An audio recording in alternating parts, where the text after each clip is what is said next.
Okay, we are live with one like, not recording. Give me a sec. Give me a second. Okay, ready to start rolling. And we are going in 3, 2, 1.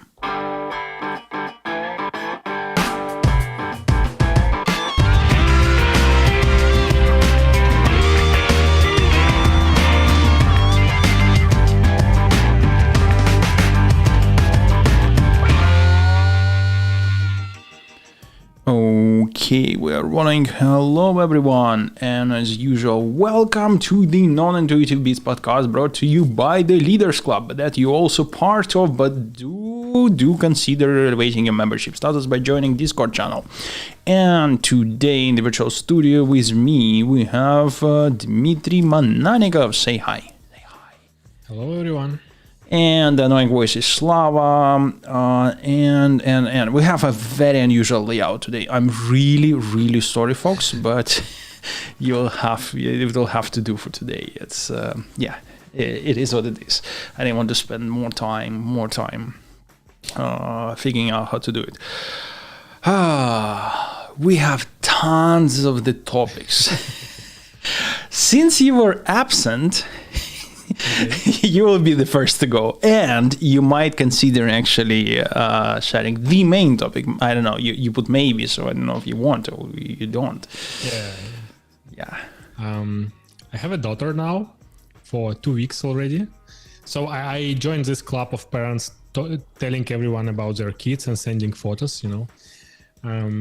And luckily, I have a privilege to not work for next few months, which is actually pretty cool. I have no idea how people who has to work and have kids like deal with all the stuff together. Like you probably they just like cancel sleep as a completely. Yeah, but yeah, it's nice experience, and so far, obviously, like newborns, if you keep them fed and clean, they just like sleep most of the time. So I have time to do other things. So congrats! That's a huge deal. Thank That's you. a huge deal. And let me ask you this: have the baby so far working according to the specification? Crying, eating, or there is any unexpected things? Actually, we're pretty lucky because our baby is very clean on signals.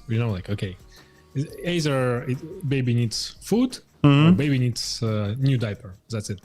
And both reasons create one signal is crying. But that's it. I know other people has a different experience. I guess this is because this is a baby of the engineer, so you taught her well. Yeah, I also surprised how much of tooling already created for baby care right now. You have things like a special disposer for diapers. Okay. It's like exactly for that, to prevent odor and stuff, and all kind of things that you can use, that makes easier. And after that, I really appreciate our parents. In their time, there was nothing of this. True. Completely unrelated, but just because you you said the parents club, I started investigating different possible of fitness clubs. Mm-hmm. Not just a gym, but was hoping to find a place where you can go and hang out. A big space where you can go and even work. Maybe it even has a restaurant, but it's also a gym, tennis court, golf club, and everything at once, and just paying for a membership, and place where you would want to spend a little bit more time than the gym, a club effectively. Mm-hmm. Wasn't able to sell the idea to my wife because obviously for such clubs the membership usually a little bit costly. I'm saying a little bit because if you're going to something like Orange Theory, it probably will be the same here and there, but Orange Theory has more spaces, and if you're going to a club you will have to go to a very specific location. Anyway, I haven't done anything, just you remind me. But it's one thing I miss after Denmark. In Denmark, actually, they have tons of sport clubs for everything. And usually it's always like this, like it's not just like you making sport, you hang out with people. Like you go to table tennis, like you play, then you go to coffee or drink a beer. And most of these clubs, like all of them I've seen, like have a kitchen, like where people just hang out. We were doing stand-up paddling, and they have a hot tub, they have a sauna, and they have like area where you can bring cake and celebrate just a regular day.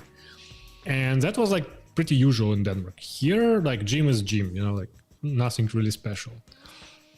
True, but if you actually put a club in the name, you will find, so here's example, Bay Club, right? It's exactly what you described. Yeah, but that's what you're saying. It's like it's an all-inclusive things where people work for you.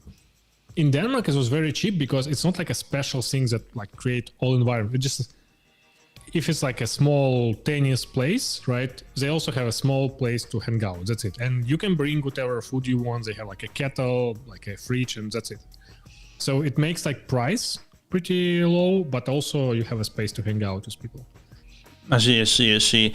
Yeah, so you're right. This pretty much feels like what you described, but yes, price is a little bit costly because it will have a kitchen, so to speak.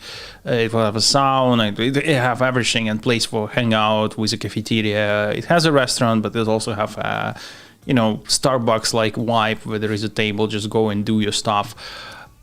Yeah. Maybe we should just rent some hangar or garage and make our own small fitness club. It's someone recently have pitched that idea. I honestly don't remember when I heard this, but it was interesting. So there is a problem among adults these days, and this problem is loneliness. So there is many adults that lacking sense of belonging. And someone was pitching idea of resurrect dormitory, where you have a community living house, but instead of sell it for cheap, sell it for really, really high price. So only some of the folks will be able to afford it, who are actually just a high bar to entrance, so to speak, just little bit below the proper apartment, but to sell them solution to loneliness. You buying your membership access to a community. That's effectively the idea. I didn't know that the person actually tried to do it, but there was something really, really interesting in this idea. But yeah, I don't know. I think the main problem, like all good communities or like for adults, they usually interact over some theme. Sport, like one of the main reasons, or like book club, history club, things like this. So you have topic, so new people when they come in, they know like what to discuss or what to do because they immediately. And based on this common shared hobby activity, you can build other. But when you just dump people in one place, it may not work well. True, yes, the idea here is that commonalities are living. And yes, you force people to interact effectively because it's, joint kitchen, all this stuff. But yeah, I hear you. And I think... Have you ever lived in a communal apartments? Yeah, I know what you're saying a little bit. Yes. Experienced that just a little bit. So yeah. But anyway, so imagine this: you're taking the condo apartments, you're removing, you drastically decreasing space for living, and you increasing the space for creating different clubs. And now you're selling dormitory with tons of the clubs enabled. Not exactly the clubs, tons of the space for making clubs and hangouts, where people technically can self-create these small bubbles, that... I don't know, it feels like there is something to this idea. Maybe someone will be able to make it work, but I don't know. Okay, almost all topics are from you. Actually, at least first half. First half topics are from you. So let's go to the next topics from you. Synology and the RAM upgrade. I think it's actually a small one. Remember I was complaining that Synology UI was very slow. And I added SSD cache and it make it better. But apparently Synology has really weird memory usage. So I had initially like 2 gigs of RAM, and all the time, if you look at the charts, it's like 60%. So it wasn't even to the top. But apparently it's using REST for the cache, and cache speed up things like really drastically. So I bought on a Black Friday some really cheap 8 gigs memory, put it, and now it's like work very fast. Oh wait, so you replaced not only cache? Okay, I only now realize that you're indeed speaking about RAM and not SSD. Yeah, I see. Like after I did SSD, I also found like I think it was like $20 or $30 RAM. I did it, and now it's like works much better. And how much did you put? Like now I put 8, so now it's 10 total. I see. Wait, does it have only 2? Yeah, initially it was only 2 built in. Jesus, I don't remember how much mine. Probably the same. I would be surprised if it's not. The weird part that it's like it shows it's not full, but apparently it's actually using the rest of it. It's just like not signaling that hey, I need more. I see. Okay, I cannot find any manual of how many RAM mine has. But yeah, if it has only 2 gigabyte, yeah, no brainer. I also probably want to buy and upgrade. Jesus, the product is like Apple. You can't find shit. Like it's just there is a memory there. That's all you need to know. Yeah, somewhere. Yeah. Jesus, this. Anyway, I have no clue how much mine having, and probably will have to figure out. Okay. I already behind on cache, already behind on RAM. To be fair, it's working fine for me, so not that I have tons of the complaints. That's why I'm so slow. Yeah, I think if it's working, because for me it was really like UI was really slow, so it was a real problem. If you don't have it, probably like it works well for you. At least for now, yes. At least for now. Okay. Let's push it forward. Acara FP2 sensors, man. Today I will be just copy pasting whatever you pasted in the document, and you will have to. It's interesting. So for last few years, I'm slowly like trying different Internet of Things. IoT devices like smart bulbs, smart switches. I don't go like full like replace everything in house, but once in a while I just buy, especially with discounts, some device, try it and return. So not recently, but there is a protocol called Matter.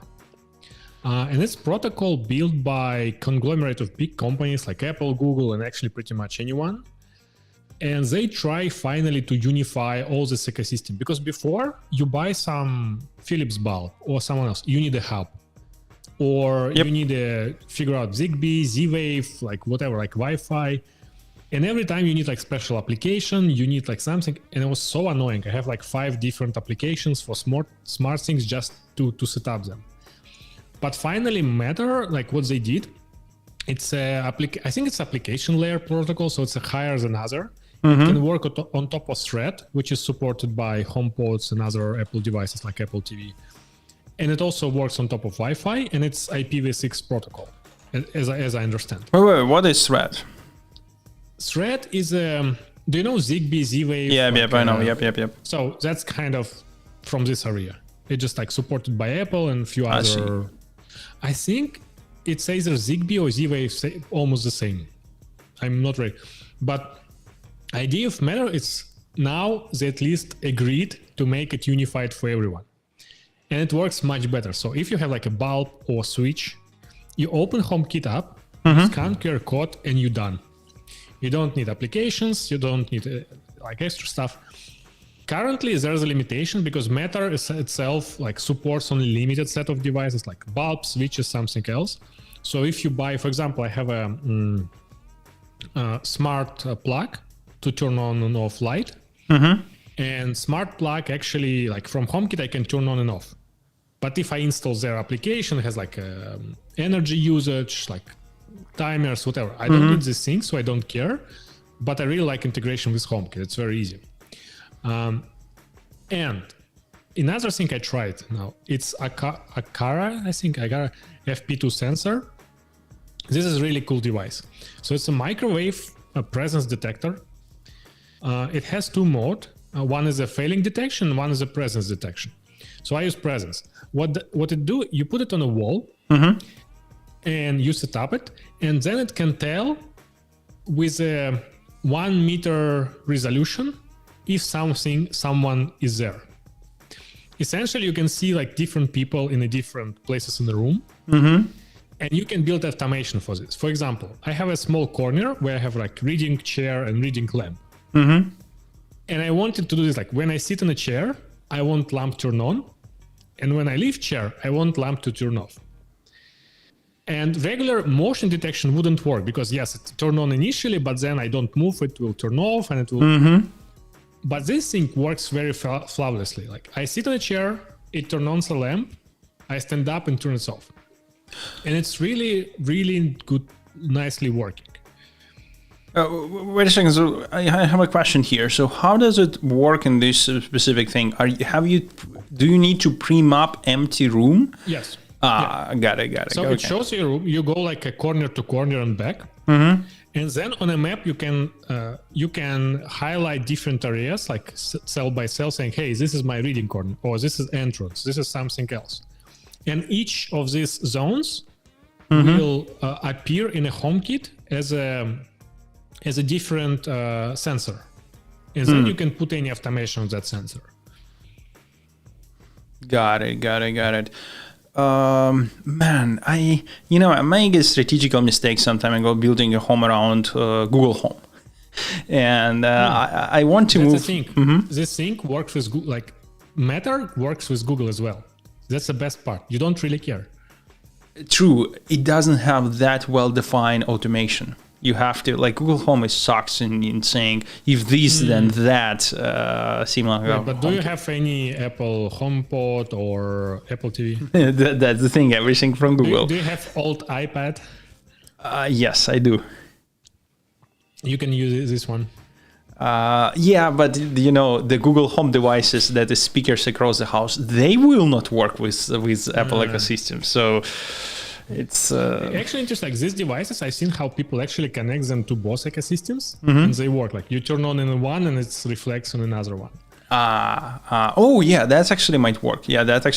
Because like Huey Philips that I'm using for smart lighting, it's my smart lights. Sorry, it probably will work. So yeah, that makes sense. So Hue is not Matter. So Hue has own hub. Yeah, but you can connect it to both. So that's what I'm thinking. Yes. Yep.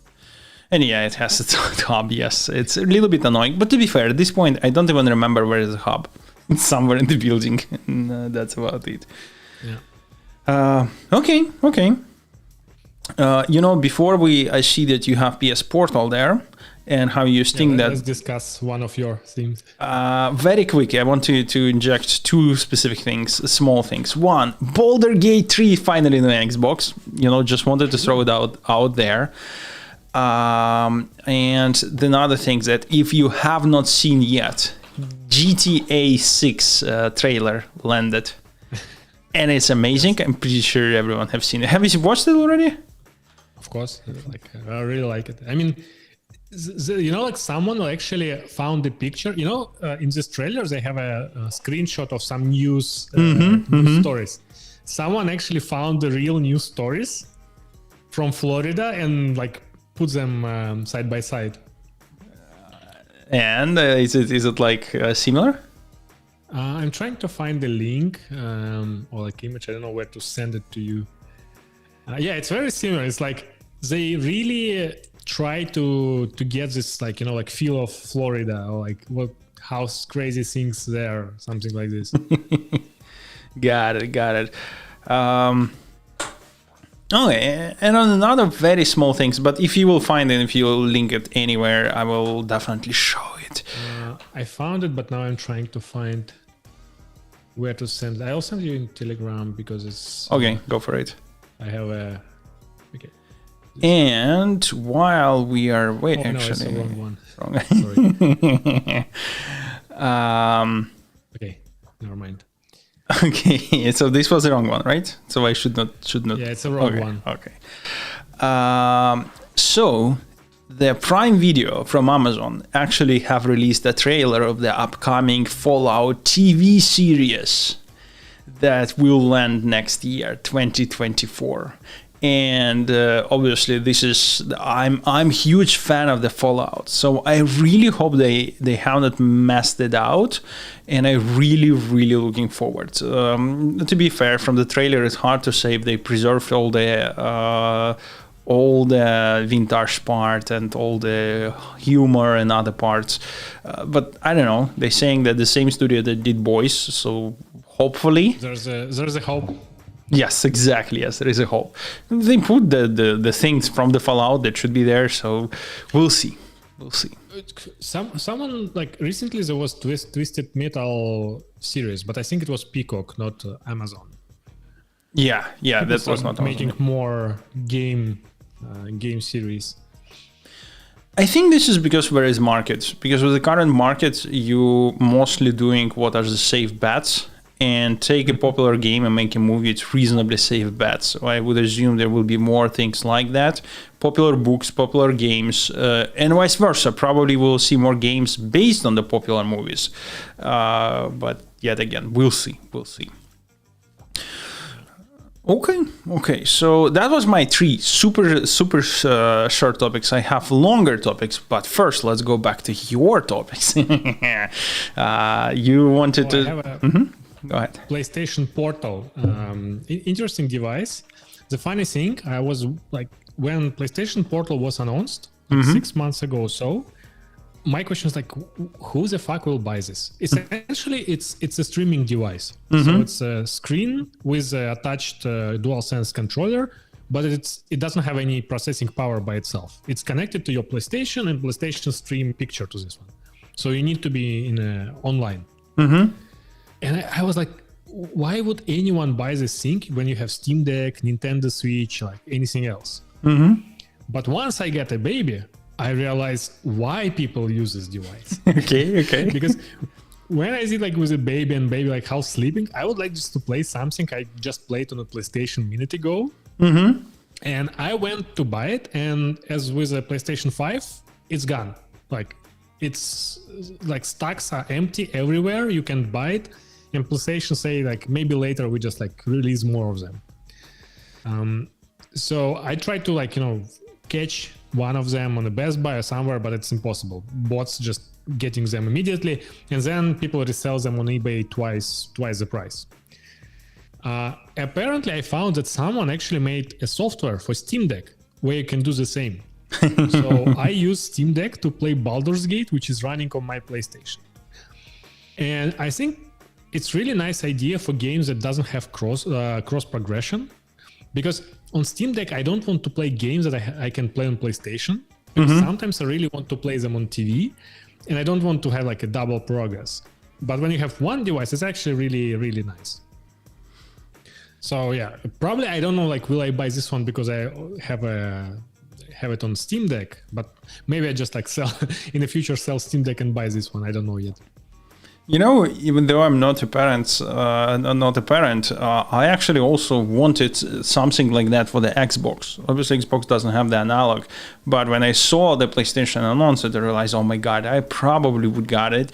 And the reason for me, I quite often would love to go, for example, take a bus and keep playing in something that I was playing while I'm in the. You need like a really good connection for that one. That's a tricky part. Wait, what do you mean really good connection? They're both on the home Wi-Fi. What else do they need? Wait, oh yeah, okay, I agree. Yeah, so I also like use it sometimes, like I sit in my office room and just like work, and then I want like 10 minutes break to play something. I don't want to go downstairs and like turn on TV. I just want like, okay, quick few rounds and something and continue working. Yep. Totally understandable. And hopefully it will be cheaper than, let's say, Nintendo. Full-scale Nintendo that you're buying. By the way, I'm really considering buying Nintendo just because for this use case. So I have something like that, even though it's not remote. But yeah, I don't think Xbox will release anything like this ever, but we'll see how it goes. Actually, you can use your iPhone or iPad to play remotely. Oh, at least on PlayStation. I'm not sure about Xbox. Okay, Xbox Series X remote play. Let's see what they have. They have a feature remote play, sure, and probably it works on something. Yeah, you can theoretically buy the gamepad, then attach it. Maybe. I don't think you even need to buy. I think you play with your gamepad. You already have it. Okay. They're selling this attachment. So yeah, your own game. That makes actually sense. Maybe I will try it. Like, why not? I have iPad and connected. Yeah. Why not? I actually tried it, and from macOS, like at least for PlayStation, it worked well. So it's possible. Wait a second. This is from your console straight to your PC. Okay. So it looks like it's exactly the same. Yeah, maybe. Okay. I will at least give it a shot. Give it a shot before our next call, so to speak. And gaming clip, maybe I will even order one. It's how much does it cost, the gaming clip? Because I don't want to play without that thing. Okay. What do you want to speak next, my friend? I have a bunch of games, but I don't know like if we want to discuss them all. I can go quickly. The Finals is finally released and it's free, which is like, it's not surprising, but I thought they will like sell it. But no, they try to sell cosmetics, and cosmetics are actually awesome. It's probably the first game where I actually want to buy stuff. I played already a few times. It's still as good as beta. It's very polished. I have no bugs, no issues, which is very surprising nowadays because all games release like half-baked. This one just like works very well. They made a really cool trailers. I think this team really nailed how to make really cool action trailers for games. Yeah. So if you want, we can jump and play someday. Oh yeah, absolutely. Yes. 100%. I would love to. Yes, I would love to. By the way, have you watched Game Awards this year? Not really. I found like a short video where just they go over awards, like, okay, what game win what. So pretty like not surprising. Alan Wake and Baldur's Gate took most of it, but we didn't have like really great games. What I really like, they took, they elevated Alan Wake this idea of music that changed based on the level that you are in. And in Alan Wake, they took it to yet another level. It's just an amazing. They have that place. Also, highly recommend to watch it. But the music there is so amazing that they actually took the music and played live in the Game Awards. Herald of Darkness. Yes, it's a really nice song. It's an amazing song. It's now on my radio constantly when I'm driving because it's so addictive. I cannot imagine what they will do next because looks like each game they putting this music-based narrative, which is really cool. Okay, what next? You said you have a tons of the small game announcements. Another is MudRunner. It's actually old game. Mud with a U is like a Mud. Yeah. So this is a game. It's simulator of cars in Siberia somewhere. Essentially, it's like a sandbox. You're given a map, and you need to move logs from like where logs produced to like where they chop them to a place where they cut them. And it's dumb stupid. Like there's a lot of mud. It's like water, and you try to go, and your car always is stuck. You need to get another car to pull the first one. Then the second car is stuck or out of fuel. So you get and it's a good one. I use it. I play it because it doesn't require you to a lot of cognitive load. You just can hop up anytime and continue what you are doing. But it's pretty cool, interesting experience. I haven't played anything like this. I play it on Steam Deck. Just to, again, like turn on, like play 20 minutes and then quit. It was very cheap because it's pretty old game.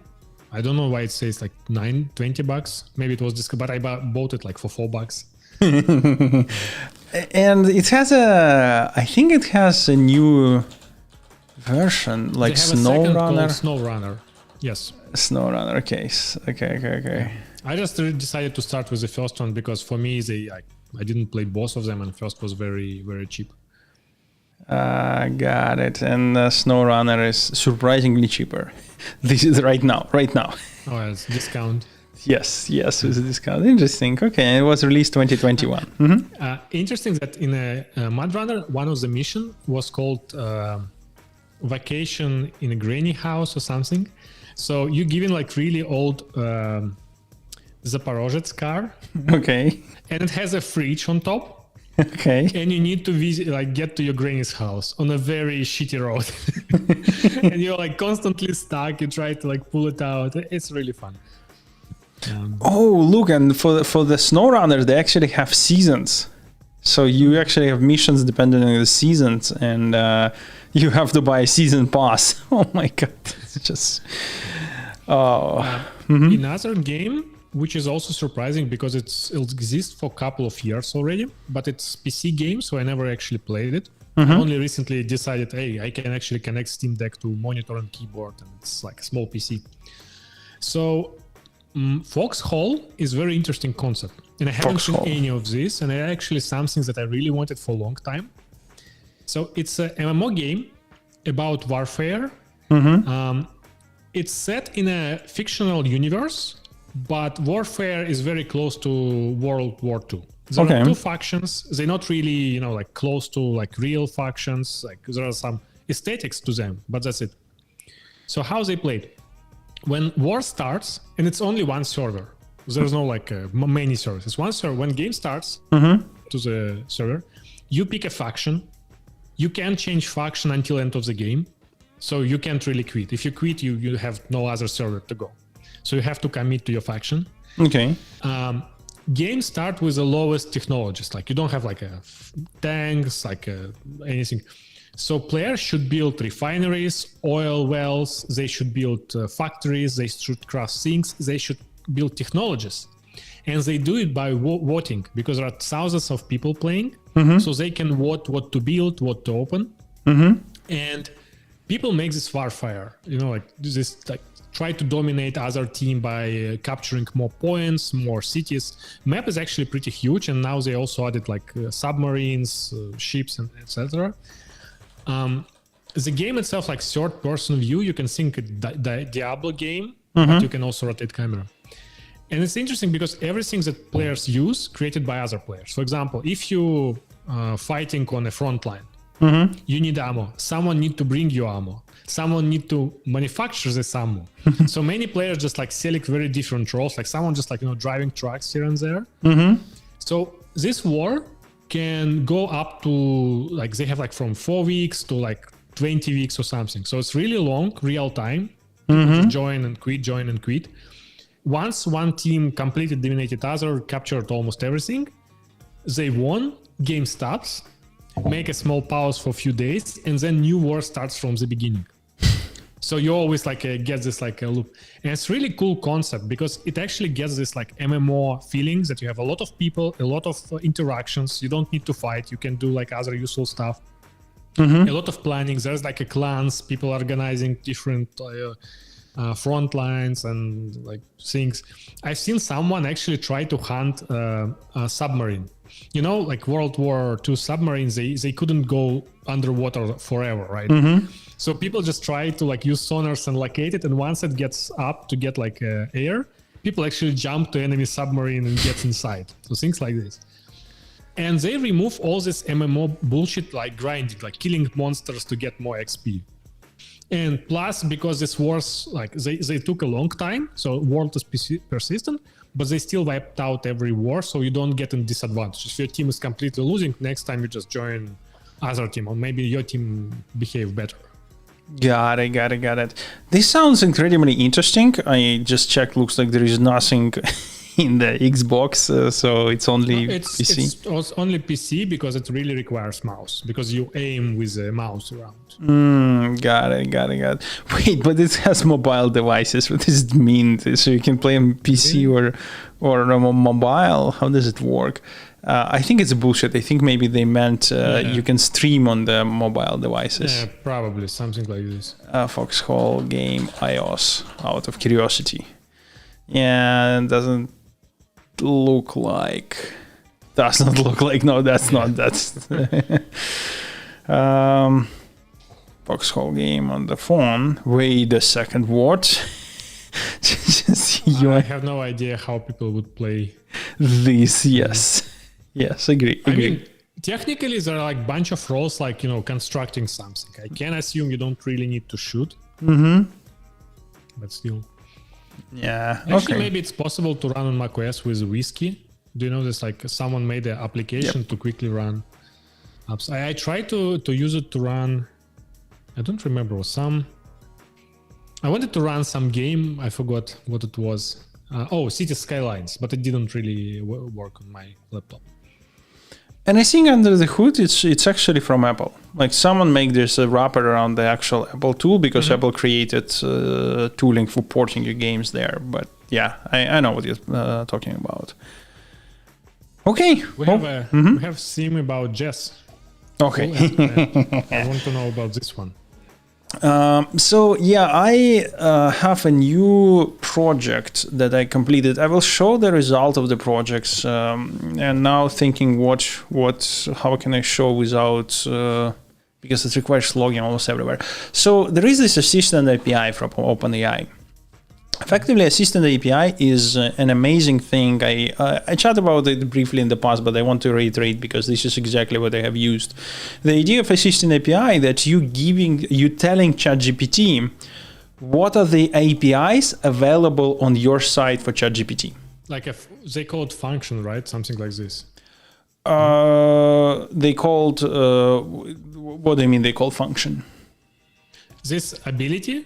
Like running function, I think, I'm not sure it's assistant, it was even on the regular, because I was really impressed that you can tell him like what APIs you have on the client side, and ChatGPT will send you data to say, hey, call this function, right? Yeah, that's it. Okay, so we're speaking about the same thing. Yes, this is Assistant API, and effectively this allows you to implement everything that they did with the ChatGPT. And what I did, I gave it first of all, I gave it access to my Google Calendar. I gave it access to many of my stuff, and I gave it access to financial instruments. So effectively, I created a chatbot that can, I don't want to say predict, that analyzes the market through the different behind the paywall services and tells you for the next week which shares or companies you need to buy by when and why. And I converted this prediction to a newsletter. Let me open newsletter, which I already have even people who paying for this newsletter. And I also created my own investment fund, not the investment fund in the sense that someone can invest. I put the money in a fully automated way to do so. And it worked like a charm because you can literally tell, just go and sell all my shares. It will go and sell because it has access to your APIs.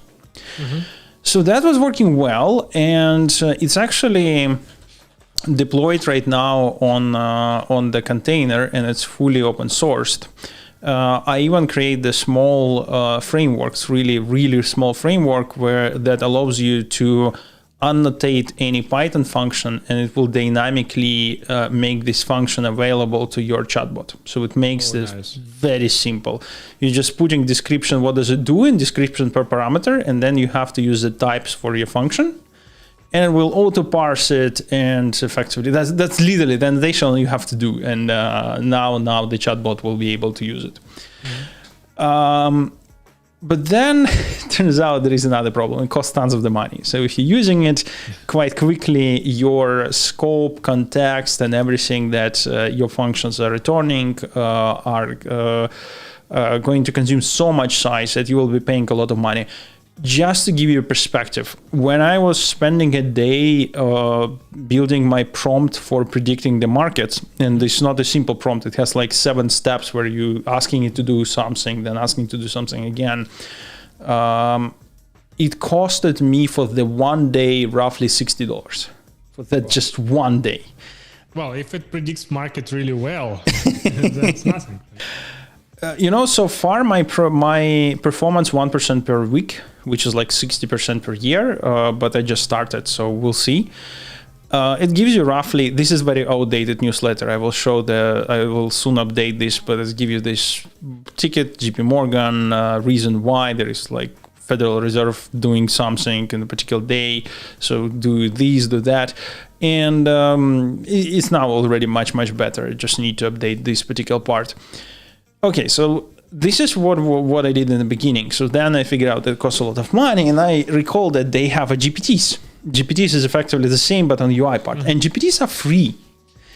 Free in the sense that the whole idea that people who creating GPTs will be sharing access. So this is driving subscription. So GPT, you can do whatever you want. You're not paying for per call or per size of the context. Exactly, yes. So I spent another several days porting everything from this extension model to the REST API behind the authentication. So now, effectively, I created a GPT that technically available to everyone, but no one except me can use it because it's authenticated on my web services. So you can go and say, oh, sell my all shares, and will not because it will try, but authentication will fail. So it's a very shady setup. From the security perspective, I think it's secure. But technically everyone has access, and to be fair, I'm planning to work on the backend where you can go on a special website, just give to that website your keys from Alpaka or services that you're using to trade shares, and just go back to GPT and chat, and we'll just work similar how I am working now, because this is literally what I'm doing. You're authenticating with Google Cloud, with your Gmail, and after that, it's just loading from the database your keys for other services on the backend and just using them.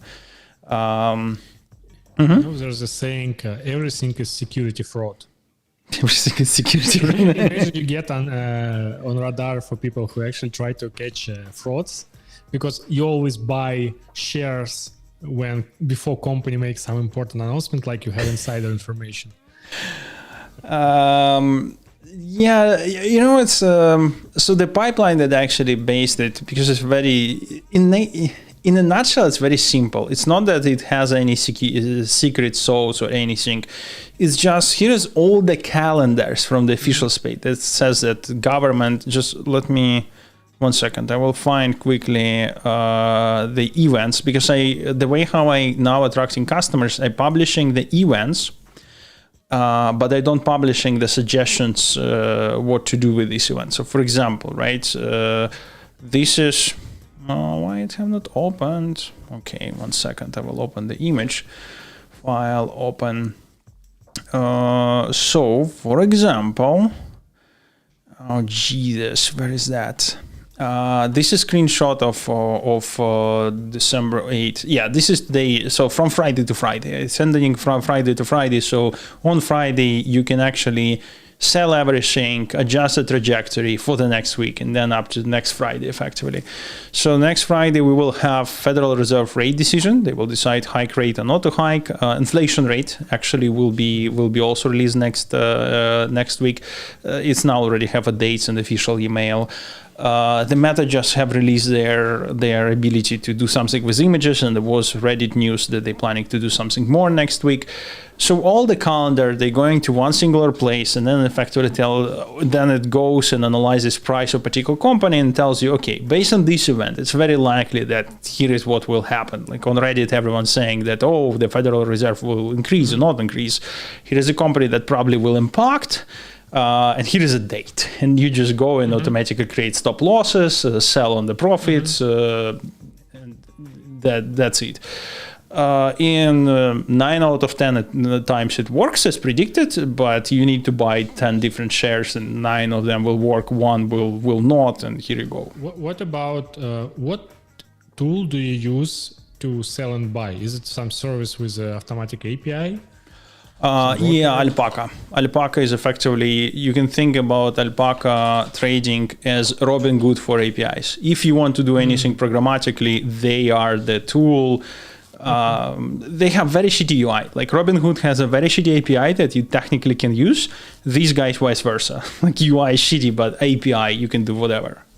To be honest, like Robinhood UI is also shitty. Every time I try to find like useful information, they hide it. Just let me describe to you how shitty Alpaka UI. You're opening Alpaka iOS app, and it will show you price and size of your portfolio the moment you last time logged in. If you want the, if you just want the refresh, there is no way to pull back, pull down, log out, log in. It doesn't have even buy sell button in the iOS. And web, yes, and iOS, no. Like it's literally, but that's, you know, not their main use case, so to speak. Yeah, so this is the thing. They don't have options trading. I'm planning to enable options as well, but so far it's working. I liking it, and overall I liking this concept of ChatGPT with steroids, where you can ask it to create events, to read something from your Gmail, and things like that. That being said, the Bard have released new version, and I will. Tell why. I will share why doing this segue in a moment. So Bard have released a brand new model. If you are not using ecosystem with features, I highly recommend to try it. Okay. It's actually amazing. They claiming that it's better than GPT-4. I tried it several times. I actually think that subjectively it feels that it's at least on par, maybe indeed better. The only thing, and this is a small thing, so I try to take my super prompt for investment to do it with Bard, the first thing that I did.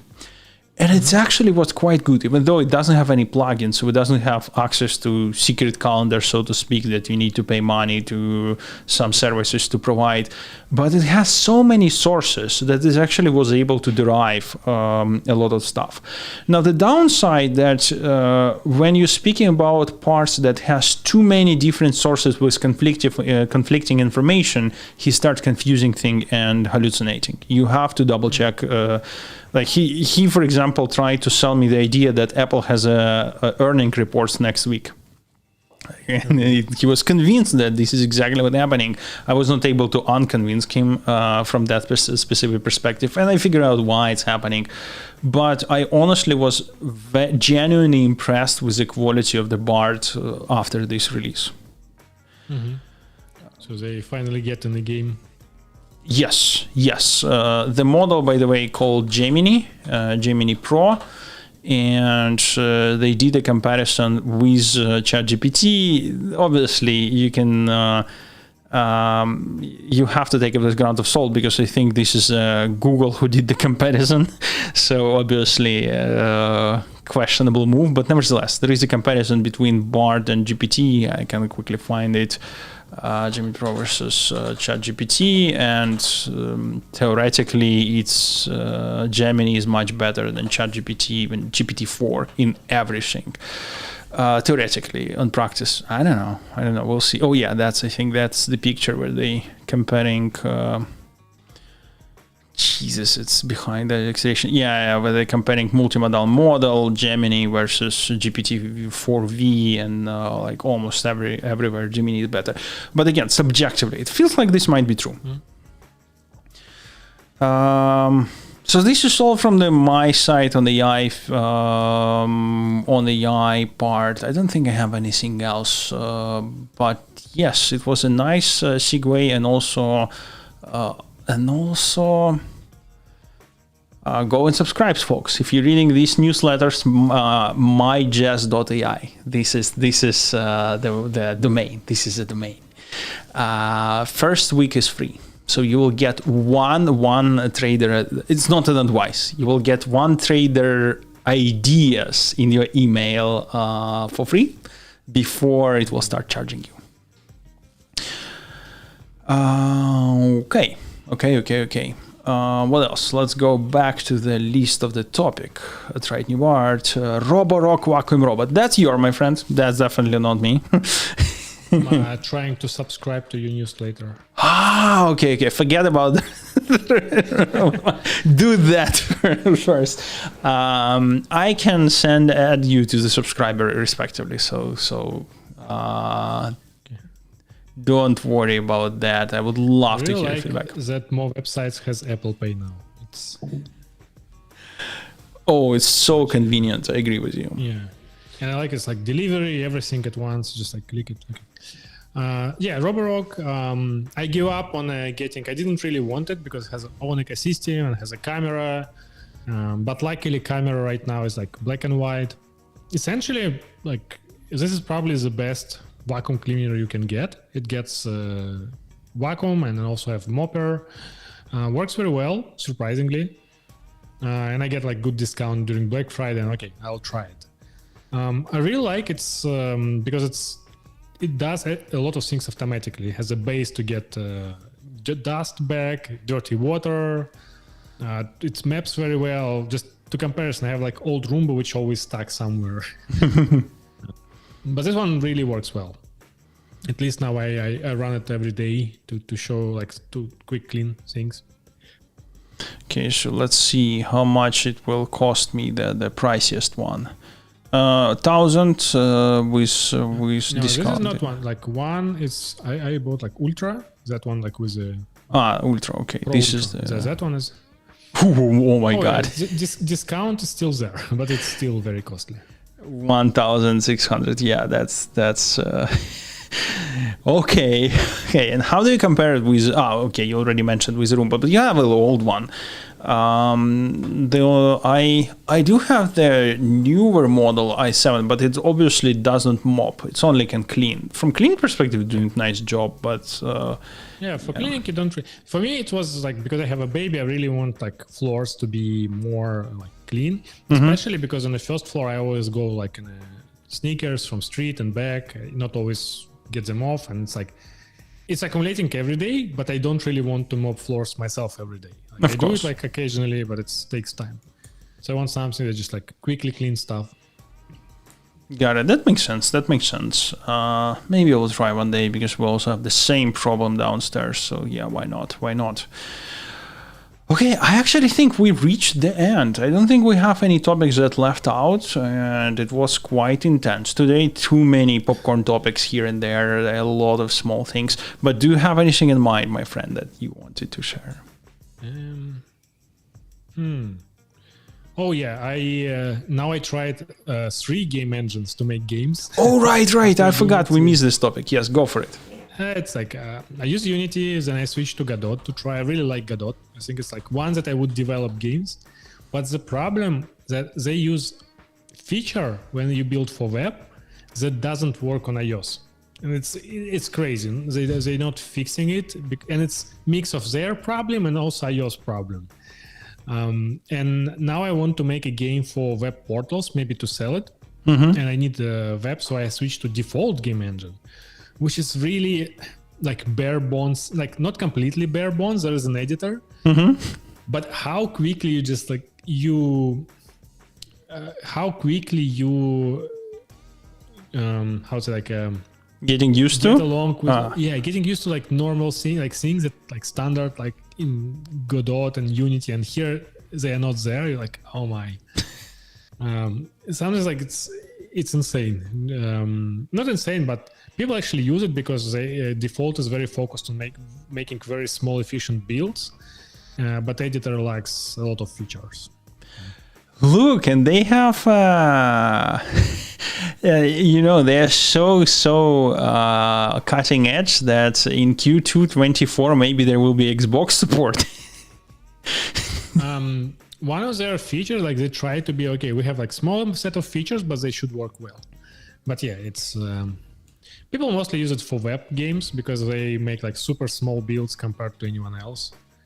So that's probably the reason. But it's so unintuitive in many places. So yeah, PlayStation 4 just released PlayStation 5. Yeah, this reminds me classical open source. Like GIMP that, trying to do something that everyone around's already doing. Okay. Remind me why you moved away from Unity in the first place. First, I was very Unity works very poorly, like crashing all the time, very overloaded. It's very slow in many cases. C# is fine as a language, but engine itself, it has so many features, and some of them, for example, you have 3 different UI systems, and one is deprecated, another is half-baked, and like everything like this. Like you get something you want to do, there's like 5 ways to do it, and all of them like it's very hard to work, and it became really annoying. Like, for example, I was have crashed like every like few hours, just no matter. I really like Godot for that, because Godot has more focused, it has less features, but it's more clear and intuitive, and they don't have this baggage of Unity. Because Unity feels like, Microsoft Windows, right? You need to support everyone for a long time, and there are a lot of legacy. You can't do anything with it. I would guess the same will happen to any other engine if they would become popular for a prolonged period of time. It depends. Default, actually, they try to keep it like very simple, and like we have a feature, it should work well. They actually like try to remove some features when possible and move them to extensions. But Unity also have this issue with license recently, and they fired a lot of engineers. For example, they created new way to create games with a more data-driven approach. And then they fired a lot of people and was in limbo. Okay. And people who try it actually say it doesn't really work well for real games. Because for me, I'm mostly like doing like a hobby projects, and I want to release something, and fighting with Unity all the time, I was really tired. But I had it in this situation, like I invested so much time in learning that I really didn't want to jump. Makes sense. Okay. I think this might be, don't use Unity, might be the nice message to end up the show tonight. I think it's pretty much like with any programmer language, right? Like use whatever engine works for your use case. True, and it's always end up being something that use Python. Okay, with that, let's end up with congratulate you again with your biggest upgrade and enhancement in your life. And hopefully next time you will bring her to our show and, co-host and put on call. Maybe. Okay, for everyone who have listened to us, thank you for sticking to us. Someone's still listening, so thank you, and have an amazing rest of the night. And then we'll talk to you in next week, same time, same place. Thank you, everyone. Bye-bye.